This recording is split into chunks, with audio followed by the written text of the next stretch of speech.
കാറ്റത്തെ കിളിക്കൂടിലെ upcoming എപ്പിസോഡിലേക്ക് എല്ലാവർക്കും സ്വാഗതം. അങ്ങനെ ജോത്സൻ പറയുന്നത് കേട്ട് സുഭാഷ് ഏട്ടൻ ആകെ തകർന്നിരിക്കുകയാണ്. അദ്ദേഹം റൂമിലേക്ക് പോകുന്നുണ്ട്. റൂമിലെത്തിയതും ജോത്സൻ പറഞ്ഞ വാക്കുകളാണ് സുഭാഷ് ഏട്ടൻ്റെ കാതിലിങ്ങനെ മുഴങ്ങുന്നത്. ഈ ജാതകത്തിന് പെൺദോഷമുണ്ട്. ഈ ജാതകക്കാരൻ ഇരിക്കുന്ന വീട്ടിൽ ഒരു പെൺകുട്ടി വാഴില്ല.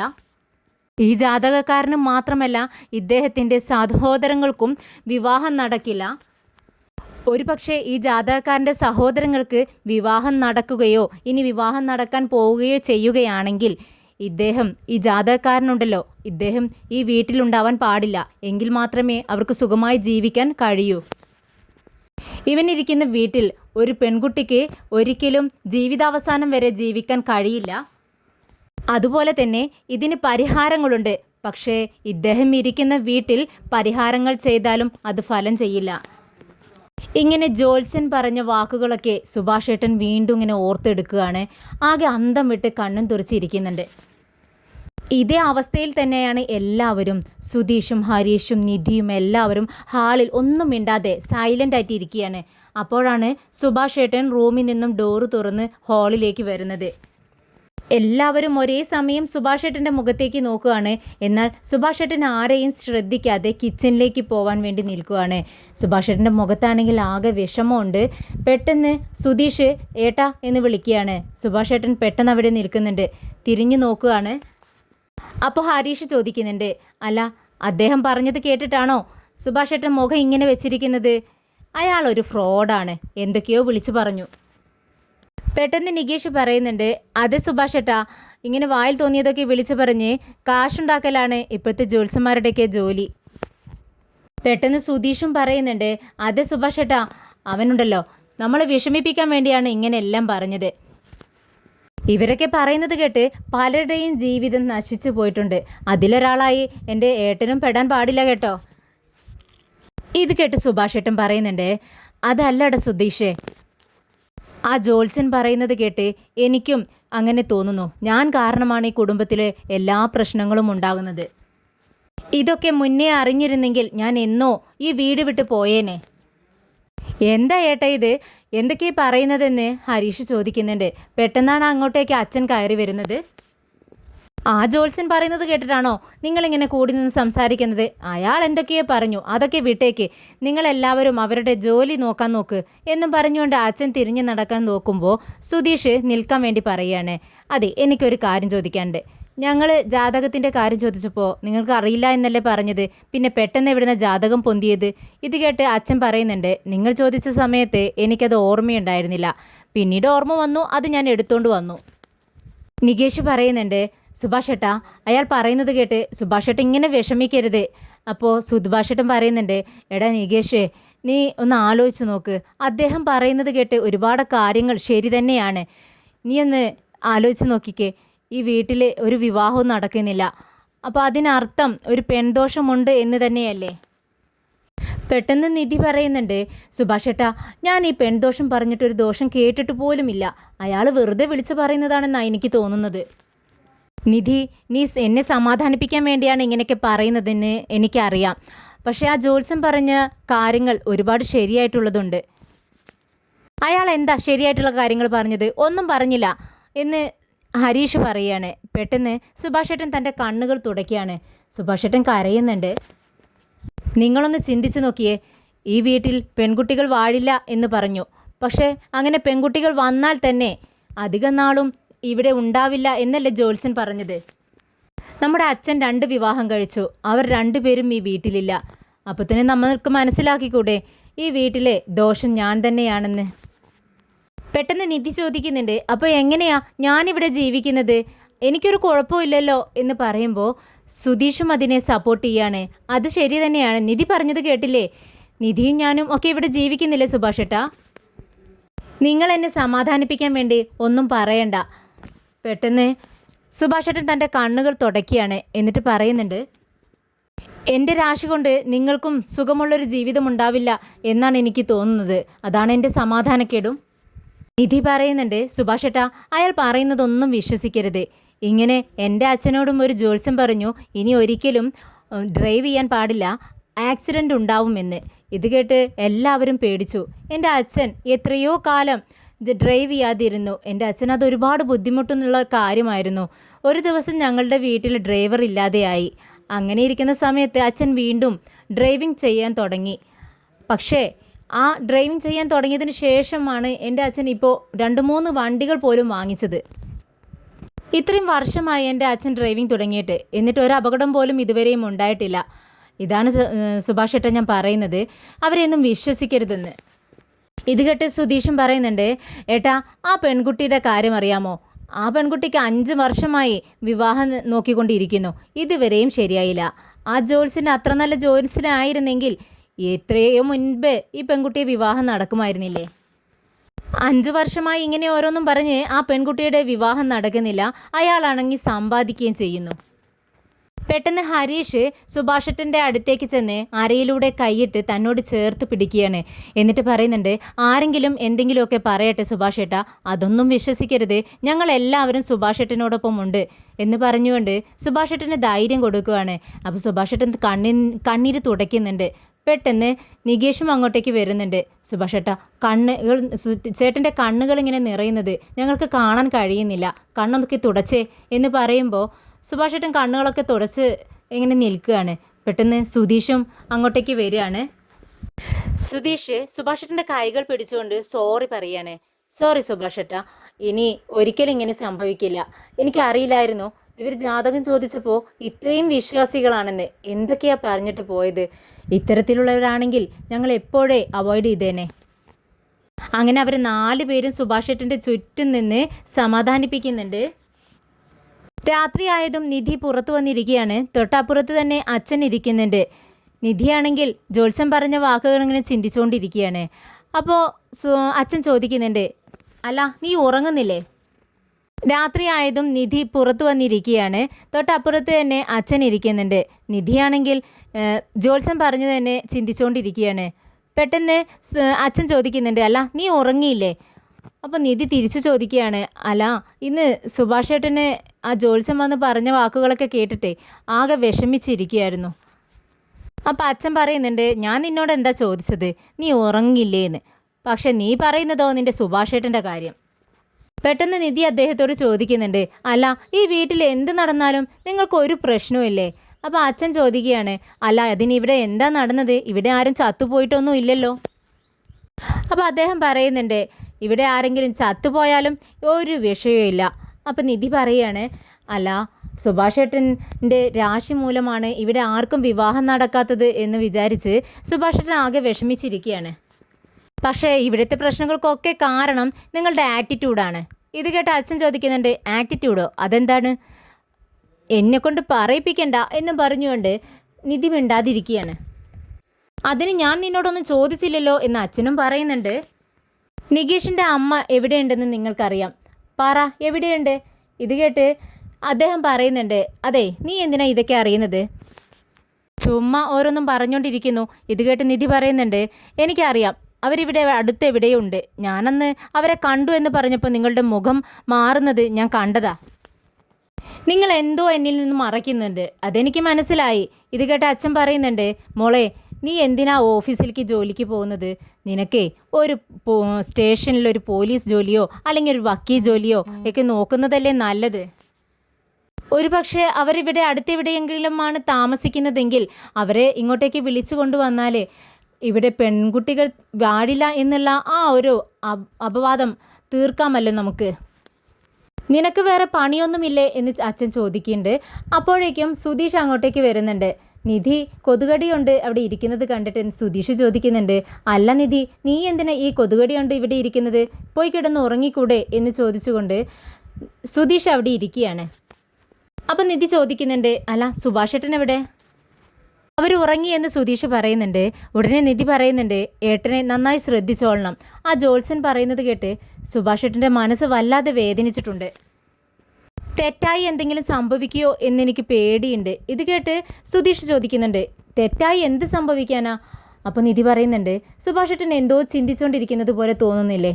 എനിക്ക് അങ്ങനെയാണ് തോന്നുന്നത്. ഞങ്ങളുടെ ഏട്ടൻ അങ്ങനെയാണ്. എന്തെങ്കിലും ചെറിയൊരു വിഷയം കിട്ടിയാൽ മതി, പെട്ടെന്ന് ടെൻഷനാവും. പക്ഷേ ഉറങ്ങി എഴുന്നേറ്റാലുണ്ടല്ലോ അതെല്ലാം മറക്കും, പഴയതുപോലെയാവും. സുഭാഷേട്ടൻ കിടന്നു എന്ന് പറഞ്ഞു. ഉറങ്ങിയെന്ന് ഉറപ്പാണോ എന്ന് ചോദിക്കുകയാണ് നിധി. ആ, ഉറങ്ങി എന്ന് സുധീഷ് പറയുന്നുണ്ട്. അപ്പോൾ നിധി പറയാണ്, സുഭാഷേട്ടനെ ഇന്നൊരു രാത്രിയൊക്കെ നന്നായി ശ്രദ്ധിച്ചോളണം. അദ്ദേഹത്തിന് എന്തെങ്കിലും പ്രശ്നം വരും എന്ന് അറിഞ്ഞാൽ പോലും ഇത്രയും വിഷമം ഉണ്ടാവില്ല.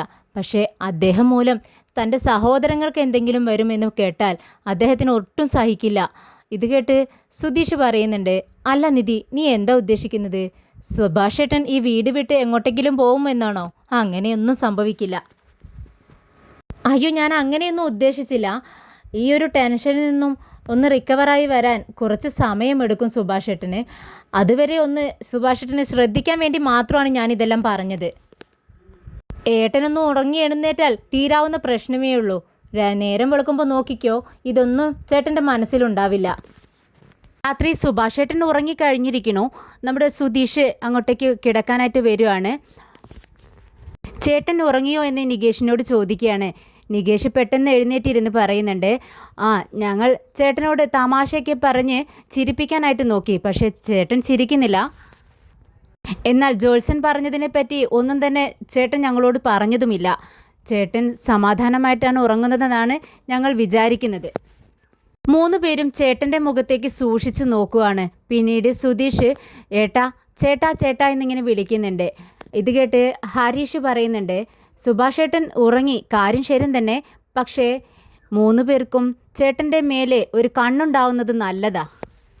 ഇത് കേട്ട് സുധീഷ് പറയുന്നുണ്ട്, ഇല്ല, സുഭാഷേട്ടനെ കുറിച്ച് നമുക്കറിയാവുന്നതല്ലേ, ഉറങ്ങിക്കഴിഞ്ഞാൽ പിന്നെ രാവിലെയേ എഴുന്നേൽക്കത്തുള്ളൂ. പെട്ടെന്ന് സുധീഷ് പറയുന്നുണ്ട്, ആദ്യം പോയി ആ ജോത്സനെ 4 കൊടുത്തിട്ട് വന്നാലോ? അപ്പോൾ ഹരീഷ് പറയുന്നുണ്ട്, ഏയ് നീയൊന്നും മിണ്ടാതിരിക്കേ, അതിൻ്റെ ഒന്നും ആവശ്യമില്ല. പിന്നീട് സുധീഷ് പറയുന്നുണ്ട്, അല്ല, അയാൾ എന്നോടുള്ള ദേഷ്യത്തിന് എല്ലാം സുഭാഷേട്ടൻ്റെ ജാതകത്തിൽ തീർത്തതായിരിക്കുമല്ലേ. ഞാൻ അയാളെ വെറുതെ വിടാനൊന്നും പോകുന്നില്ല. നേരം വെളുക്കട്ടെ, ചെന്നിട്ട് അയാളെ ഞാൻ ഇടിച്ചൊരു പരുവമാക്കുന്നുണ്ട്. ഇനി ഒരാളും അദ്ദേഹത്തെ തേടി പോവാൻ പാടില്ല. പിന്നീട് സുധീഷ് പറയുന്നുണ്ട്, നമുക്കെല്ലാവർക്കും കിടക്കാം. അല്ലാതെ നമ്മൾ സംസാരിച്ചുകൊണ്ടിരുന്നാൽ ആ സംസാരം കേട്ട് സുഭാഷേട്ടൻ ഉണരും. അങ്ങനെ അവർ 3 പേരും സുഭാഷേട്ടൻ ഉറങ്ങുകയാണല്ലോ എന്നുള്ള സമാധാനത്തോടു കൂടി കിടന്നുറങ്ങുകയാണ്. എന്നാൽ അവർ ഉറങ്ങിയതിന് ശേഷം പെട്ടെന്ന് സുഭാഷേട്ടൻ അങ്ങ് കണ്ണു തുറക്കുകയാണ്. സത്യത്തിൽ സുഭാഷേട്ടൻ ഉറങ്ങുകയായിരുന്നില്ല, ഉറക്കം നടിച്ചു കിടക്കുകയായിരുന്നു. മറ്റുള്ളവരെല്ലാം ഉറങ്ങട്ടെ എന്ന് വിചാരിച്ച് അവരെല്ലാം ഉറങ്ങിയതിന് ശേഷം പെട്ടെന്ന് എഴുന്നേറ്റിരിക്കുകയാണ്. സുഭാഷേട്ടൻ്റെ മനസ്സിലിങ്ങനെ ജോത്സൻ പറഞ്ഞ വാക്കുകളാണ് ഏത് നേരവും ഇങ്ങനെ അലയടിച്ചുകൊണ്ടിരിക്കുന്നത്. ഈ ജാതകത്തിൽ പെൺദോഷമുണ്ട്, ഈ ജാതകക്കാരൻ ഉള്ള സ്ഥലത്ത് പെണ്ണുങ്ങൾ വാഴില്ല, സഹോദരങ്ങൾക്കാർക്കും തന്നെ വിവാഹം നടക്കില്ല, നടന്നാൽ തന്നെ അവരാരും സുഖത്തോടു കൂടി അവിടെ ജീവിക്കില്ല എന്നൊക്കെയാണ് പറഞ്ഞത്. ഇത് സുഭാഷേട്ടന് സഹിക്കാൻ കഴിയുന്നതിൽ അപ്പുറമാണ്. കണ്ണടച്ചു പിടിച്ചിരിക്കുകയാണ്, സഹിക്കാൻ കഴിയാതെ. രാവിലെ എഴുന്നേറ്റതും നിധി കിച്ചണിൽ കയറി ചായ ഉണ്ടാക്കുകയാണ്. പാത്രങ്ങളെല്ലാം എടുത്തു നോക്കുമ്പോൾ എല്ലാം ഞെളുങ്ങിയതാണ്. അതെല്ലാം വലിച്ചെറിഞ്ഞിട്ട് നിധി ഇങ്ങനെ നിന്ന് പറയുന്നുണ്ട്, കിച്ചണിൽ ഒരു പാത്രവും നല്ലതായിട്ടില്ല. എങ്ങനെയാ ഈ സുഭാഷേട്ടൻ ഇവിടെ നിന്ന് പാചകം ചെയ്യുന്നത്? സമ്മതിക്കണം എന്നൊക്കെ തനിയെ നിന്നിങ്ങനെ പറയുന്നുണ്ട്. ഇത് കേട്ട് നികേഷ് അങ്ങോട്ടേക്ക് വരാന്ന്, എന്താ ഏട്ടത്തി തനിയെ സംസാരിക്കുന്നതെന്ന് ചോദിക്കുന്നുണ്ട്. ഇത് കേട്ട് നിധി പറയുന്നുണ്ട്, ദേ കണ്ടോ നികേഷേ, കിച്ചണിൽ ഒരു പാത്രം പോലും ഞെളുങ്ങാത്തതില്ല, എല്ലാം ഞെളുങ്ങിയ പാത്രങ്ങളാ. ഇതൊക്കെ വെച്ചാണ് നമ്മുടെ സുഭാഷേട്ടൻ പാചകം ചെയ്തുകൊണ്ടിരിക്കുന്നത്. ഇതിനെക്കുറിച്ചൊക്കെ പറഞ്ഞുകൊണ്ടിരിക്കുകയായിരുന്നു. ഇതെല്ലാം മാറ്റി നമുക്ക് സൂപ്പറാക്കണം നമ്മുടെ കിച്ചൺ. ദേ നോക്കിയേ, നീ ആ ടാപ്പ് പോലും കണ്ടില്ലേ? അതുപോലും നല്ലതല്ല, വെള്ളം ഒഴുകിക്കൊണ്ടേയിരിക്കുന്നു. അല്ല നികേഷ്, സുഭാഷേട്ടൻ നീച്ചോ എന്ന് ചോദിക്കുകയാണ് നിധി. ഇത് കേട്ട് നികേഷ് പറയുന്നുണ്ട്, സുഭാഷേട്ടനൊക്കെ എഴുന്നേറ്റിരിക്കണല്ലോ, ഞാൻ കണ്ടില്ല. കിച്ചണിൽ സുഭാഷേട്ടനായിരിക്കുമെന്ന് വിചാരിച്ചിട്ടാണ് ഞാൻ ഇങ്ങോട്ടേക്ക് വന്നത്. അപ്പോൾ നിധി പറയുന്നുണ്ട്, എന്നാൽ സുഭാഷേട്ടൻ റൂമിലുണ്ടായിരിക്കും. ഇല്ല, റൂമിലില്ല, ഞാൻ റൂമിൽ നിന്നാണ് ഇങ്ങോട്ടേക്ക് വരുന്നതെന്ന് നികേഷ് പറയുന്നുണ്ട്. അപ്പം നിധിയും പറയുന്നുണ്ട്, രാവിലെ മുതൽ ഞാനും നോക്കുന്നതാ സുഭാഷേട്ടനെ, പക്ഷെ കാണുന്നില്ല. അങ്ങനെ നിധി ചായ ഇട്ട് നികേഷിനൊരു ഗ്ലാസ് കൊടുക്കുന്നുണ്ട്. ബാക്കിയുള്ള ഗ്ലാസ്സുമായി ഹാളിലേക്ക് വരികയാണ്. സുധീഷിൻ്റെ അടുത്ത് ചെല്ലുമ്പോൾ സുധീഷ് പറയുന്നുണ്ട്, ഞാൻ ബ്രഷ് ചെയ്തിട്ട് വരാം, എന്നിട്ടേ ഞാൻ ചായ കുടിക്കുന്നുള്ളൂ എന്നും പറഞ്ഞുകൊണ്ട് അവൻ മുഖം കഴുകാനായി പുറത്തേക്ക് പോവുകയാണ്. പിന്നീട് ഹരീഷ് എടുത്ത് കുടിക്കുന്നുണ്ട്. സുഭാഷേട്ടനെ കണ്ടോ? സുഭാഷേട്ടന് കൂടി ചായ ഇട്ടിട്ടത് നിധി പറയുന്നുണ്ട്. അപ്പോൾ സുഭാഷേട്ടന് കിച്ചണിലുള്ള ഇല്ലേ എന്നാണ് ഹരീഷ് ചോദിക്കുന്നത്. അപ്പോൾ നിധി പറയുന്നുണ്ട്, ഏയ് അവിടെയില്ല, ഞാൻ വിചാരിച്ചു റൂമിലുണ്ടാവുമെന്ന്. റൂമിൻ്റെ കതക് ചാരിയിരുന്നത് കൊണ്ട് ഞാൻ നോക്കിയില്ല. അത് കേട്ട് ഹരീഷ് പറയുന്നുണ്ട്, ഇല്ല, റൂം ലോക്ക് ചെയ്തിട്ടില്ല, ഞാൻ അവിടെ നോക്കിയതാ, സുഭാഷ് ഏട്ടൻ അവിടെയില്ല. ചിലപ്പോൾ കടയിലേക്ക് പോയിട്ടുണ്ടാവുമെന്ന് ഹരീഷ് പറയുന്നുണ്ട്. ഇത്രയും നേരത്തെ കടയിലേക്ക് പോവോ എന്ന് നിധി ചോദിക്കുകയാണ്. പെട്ടെന്ന് മുഖം കഴുകി തുടച്ചുകൊണ്ട് സുധീഷ് അങ്ങോട്ടേക്ക് വരുന്നുണ്ട്. ആരെ കാണാനില്ലാത്ത വിവരം പറയുന്നതെന്ന് ചോദിക്കുമ്പോൾ സുഭാഷ് ഏട്ടനെ കാണാനില്ലെന്ന് നിധി പറയുന്നുണ്ട്. സുഭാഷ് ഏട്ടൻ ഇത്രയും നേരത്തെ കടയിലേക്ക് പോവാറില്ലെന്ന് നിധി പറയുന്നുണ്ട്. ഒരു നിമിഷം എല്ലാവരും ചിന്തിക്കുകയാണ്, അത് ശരിയാണല്ലോ. ഈ വീട് മുഴുവനും ഞാൻ നോക്കി, സുഭാഷ് ഏട്ടൻ ഇവിടെ എവിടെയില്ല. ഇത് കേട്ട് സുധീഷ് പറയുന്നുണ്ട്, നിനക്ക് ഞാനൊന്ന് വിളിച്ചു നോക്കട്ടെ, ചിലപ്പോൾ പെട്ടെന്ന് സൈറ്റിലേക്ക് പോയിട്ടുണ്ടാവും, ഇവർക്ക് ഇത് തന്നെയല്ലേ പണി എന്ന് പറഞ്ഞുകൊണ്ട് ഫോണിലേക്ക് വിളിച്ചു നോക്കുകയാണ്. പക്ഷേ ഫോൺ അടിച്ചതും അത് സ്വിച്ച് ഓഫ് ആണെന്ന് പറയുന്നു. അപ്പോൾ സുധീഷ് പറയുന്നുണ്ട്, ചേട്ടൻ്റെ ഫോൺ സ്വിച്ച് ഓഫ് ആണല്ലോ. എടാ നികേഷ്, നീ റൂമിലൊന്ന് പോയി നോക്ക്, ചേട്ടൻ്റെ ഫോൺ അവിടെ എങ്ങാനും ഇരിക്കുന്നുണ്ടാവും, ചിലപ്പോൾ ചാർജ് കഴിഞ്ഞതായിരിക്കും. ചിലപ്പോൾ ഫോണിൽ ചാർജ് ഉണ്ടായിരിക്കില്ല, അതിവിടെ വെച്ച് ചേട്ടൻ പുറത്തു പോയിട്ടുണ്ടാവും. ഇത് കേട്ടതും നികേഷ് റൂമിലേക്ക് പോകുന്നുണ്ട്. സുധീഷ് പറഞ്ഞതുപോലെ തന്നെ സുഭാഷ് ഏട്ടൻ്റെ ഫോൺ റൂമിലിരിക്കുന്നുണ്ട്. നികേഷ് അത് എടുക്കുകയാണ്. അപ്പോഴാണ് അതിൻ്റെ ചുവട്ടിലിരിക്കുന്ന പേപ്പർ അവൻ ശ്രദ്ധിക്കുന്നത്. അതെടുത്ത് അവൻ വായിച്ചു നോക്കുന്നുണ്ട്. പെട്ടെന്ന് അവൻ അമ്പരന്ന് പോകുന്നു. ഏട്ടത്തി, ചേട്ടാ എന്നിങ്ങനെ വിളിക്കുകയാണ്, മാറി മാറി വിളിക്കുന്നുണ്ട്. അവൻ്റെ ടെൻഷനോടുള്ള വിളി കേട്ട് എല്ലാവരും ഓടി വരികയാണ്. നികേഷിനോട് ചോദിക്കുന്നുണ്ട്, എന്താടാ, എന്തിനാ നീ ഇങ്ങനെ ടെൻഷനാവുന്നത്? നികേഷ് തൻ്റെ കയ്യിലുണ്ടായിരുന്ന ആ ലെറ്റർ നിധിയുടെ കയ്യിലേക്ക് കൊടുക്കുന്നുണ്ട്. അത് സുഭാഷ് ഏട്ടൻ എഴുതിയ ലെറ്റർ ആയിരുന്നു. തൻ്റെ അനിയന്മാർക്കും നിധിക്കും എന്ന് പറഞ്ഞുകൊണ്ടാണ് ലെറ്റർ എഴുതിയിരിക്കുന്നത്. നിധി അത് വായിക്കുന്നുണ്ട്. ഈ വീട്ടിൽ നടക്കുന്ന പ്രശ്നങ്ങൾക്കെല്ലാം കാരണക്കാരൻ ഞാനാണ്. ആദ്യം ഞാൻ വിചാരിച്ചത് നമ്മുടെ അച്ഛൻ കാരണമാണ് നമ്മുടെ വിവാഹം നടക്കാത്തത് എന്നാണ്. ഞാൻ കാരണം ഈ വീട്ടിൽ പെൺകുട്ടികൾ വാഴില്ല എന്ന് കേൾക്കുമ്പോൾ എനിക്ക് ഒരുപാട് വിഷമമുണ്ട്. ഇനിയും ഞാൻ ഈ വീട്ടിലിരുന്നാൽ എൻ്റെ അനിയന്മാർക്ക് അത് നല്ലതല്ലെന്ന് എനിക്ക് തോന്നുന്നു. എൻ്റെ അനിയന്മാരുടെ ജീവിതം നല്ലതായിരിക്കണം. ഇപ്പോൾ നമ്മുടെ വീട്ടിലുള്ള നിധി പോലും ഇനി ഞാൻ കാരണം പോവാൻ പാടില്ല. നിധി ഈ വീട്ടിൽ തന്നെ ഉണ്ടായിരിക്കണം. എൻ്റെ അനിയന്മാരെല്ലാം വിവാഹം കഴിച്ച് സന്തോഷത്തോടെ ജീവിക്കണം. ഇതെല്ലാം നടക്കണമെങ്കിൽ ഞാൻ ഈ വീട്ടിൽ ഉണ്ടാവാൻ പാടില്ല. അതുകൊണ്ട് ഞാൻ ഈ വീട് വിട്ട് പോകുന്നു. ഞാൻ വേറൊരു നിവൃത്തിയില്ലാത്തത് കൊണ്ടാണ് ഇങ്ങനെ ചെയ്യുന്നത്. എന്നാലും എൻ്റെ മനസ്സ് മുഴുവനും നിങ്ങളായിരിക്കും. നിങ്ങളുടെ എല്ലാവരുടെയും നല്ലതിന് വേണ്ടിയാണ് ഞാൻ ഈ വീട് വിട്ട് പോകുന്നത്. അതുകൊണ്ട് നിങ്ങൾ ആരും എന്നെ അന്വേഷിക്കരുത്. ഇത് വായിച്ചുകൊണ്ട് നിധി നിന്ന് കരയുവാണ്. സുധീഷിൻ്റെ നികേഷിൻ്റെയൊക്കെ അവസ്ഥ അതുതന്നെയാണ്. നികേഷിനെ സമാധാനിപ്പിക്കാൻ വേണ്ടി ഹരീഷ് അവൻ്റെ തോളിൽ പിടിച്ചുകൊണ്ട് പറയുന്നുണ്ട്, നികേഷെ, നീ ടെൻഷൻ ആവാതെ, ഏട്ടൻ എവിടെയും പോയിട്ടുണ്ടാവില്ല.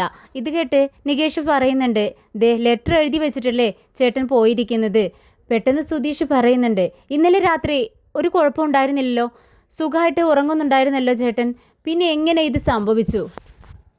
പെട്ടെന്ന് നിധി കരഞ്ഞുകൊണ്ട് പറയുന്നുണ്ട്, ഞാൻ നിങ്ങളോടെല്ലാവരോടും പറഞ്ഞതല്ലേ, ചേട്ടന് നല്ല വിഷമമുണ്ട്, ഇന്നലെ ശ്രദ്ധിക്കണമെന്ന്. ഒരു രാത്രി പോലും ഉറക്കമിഴച്ചിരുന്ന് ചേട്ടനെ ശ്രദ്ധിക്കാൻ നിങ്ങൾക്ക് ആർക്കും കഴിഞ്ഞില്ലല്ലോ. ഇത് കേട്ട് സുധീഷ് പറയുന്നുണ്ട്, ഇല്ല നിധി, ഇന്നലെ ഞാൻ രാത്രി നിന്നോട് സംസാരിച്ച് വന്നതിന് ശേഷം ഉറങ്ങാനായിട്ട് കിടക്കുമ്പോൾ ചേട്ടൻ നല്ല ഉറക്കമായിരുന്നു. അത് കണ്ടുകൊണ്ടാണ് ഞങ്ങൾ ഉറങ്ങാൻ കിടന്നത്. എനിക്കറിയാം ഇങ്ങനെയൊക്കെ സംഭവിച്ചാൽ ആർക്കും ഹേർട്ടാവും. അതുപോലെ തന്നെയാണ് സുഭാഷ് ഏട്ടനും സംഭവിച്ചിരിക്കുന്നത്. ഇന്നലെ ഒരു രാത്രി നിങ്ങൾ ആരെങ്കിലും ശ്രദ്ധിച്ചിരുന്നെങ്കിൽ ഇങ്ങനെയൊന്നും സംഭവിക്കില്ലായിരുന്നു.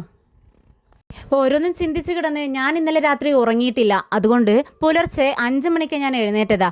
അപ്പോഴും സുഭാഷ് ഏട്ടനെ ഞാൻ കണ്ടിട്ടില്ല. അപ്പോൾ അതിന് മുന്നേ സുഭാഷ് ഏട്ടൻ ഇവിടെ നിന്നും പോയിട്ടുണ്ട്. ഇവിടുത്തെ ബഹളം കേട്ട് അച്ഛൻ അങ്ങോട്ടേക്ക് വരുന്നുണ്ട്. എന്താ മോളെ എന്ന് നിധിയോട് ചോദിക്കുകയാണ്. ചേട്ടനെ കാണാനില്ല, ആരും അന്വേഷിക്കേണ്ട എന്ന് പറഞ്ഞുകൊണ്ട് ലെറ്റർ എഴുതി വെച്ചിട്ടാണ് പോയതെന്ന് പറഞ്ഞുകൊണ്ട് ആ ലെറ്റർ എടുത്തേച്ച് അച്ഛൻ്റെ നേരെ നീട്ടുവാണ്. കാണാനില്ലേ എന്ന് ചോദിച്ചുകൊണ്ട് അച്ഛന് അത് വാങ്ങിച്ച് വായിച്ചു നോക്കുന്നുണ്ട്. പുറത്തല്ലേ കിടന്നിരുന്നത്, സുഭാഷ് ഏട്ടൻ പോകുന്നത് കണ്ടോ എന്ന് നിധി അച്ഛനോട് ചോദിക്കുന്നുണ്ട്. ഇത് കേട്ട് അച്ഛൻ പറയുന്നുണ്ട്, ഇല്ല, ഞാൻ ഉറങ്ങുമായിരുന്നില്ലേ, പക്ഷേ രാത്രി നായ്ക്കൾ കുരയ്ക്കുന്ന സൗണ്ട് ഞാൻ കേട്ടിരുന്നു. പെട്ടെന്ന് നിധി പറയുന്നുണ്ട്, എല്ലാവരും ഇങ്ങനെ ആലോചിച്ച് നിൽക്കാതെ പെട്ടെന്ന് സുഭാഷ് ഏട്ടൻ എവിടെയുണ്ടെന്ന് അന്വേഷിക്കുക. അപ്പോൾ ഹരീഷ് നികേഷിനോട് പറയുന്നുണ്ട്, നീ ഇവിടെ ഇരിക്ക്, ഞങ്ങൾ അന്വേഷിച്ചിട്ട് വരാം.